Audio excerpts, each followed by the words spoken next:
এবার ডাকসুর কার্যনির্বাহী সদস্য সর্বমিত্র চাকমা লাঠি হাতে একদল খেলতে আসা কিশোরদের কান ধরে উঠবস করিয়েছেন এমন একটি ভিডিও সামাজিক যোগাযোগ মাধ্যমে ভাইরাল হয়েছে। ভিডিওতে দেখা যায় লাঠি হাতে একদল কিশোরের দিকে এগিয়ে যাচ্ছেন যারা ঢাকা বিশ্ববিদ্যালয়ের মাঠে খেলতে এসেছিলেন। তারা নিজেরা কান ধরে উঠবস করছেন লাঠি হাতে, সর্বমিত্র চাকমা তাদের দিকে তেড়ে যাচ্ছেন।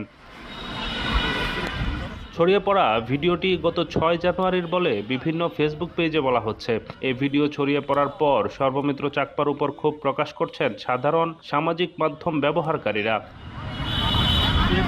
আবিদুর রহমান নামের একজন ভিডিও পোস্ট করে লিখেছেন, ডাকসুর সদস্য সর্বমিত্র চাকমা প্রক্টরের দায়িত্ব হাতে তুলে নিয়ে বাচ্চাদের কান ধরে উঠবস করাচ্ছে। অপরাধ বিশ্ববিদ্যালয়ের মাঠে খেলতে এসেছে, অথচ বাচ্চারা কোনো অন্যায় করে থাকলে তার বিচারের দায়িত্ব বিশ্ববিদ্যালয় প্রশাসনের। এটাই শিবিরের শাসন ব্যবস্থার নমুনা। এইটুকু ক্ষমতাকে পুঁজি করেই এ অবস্থা করছে।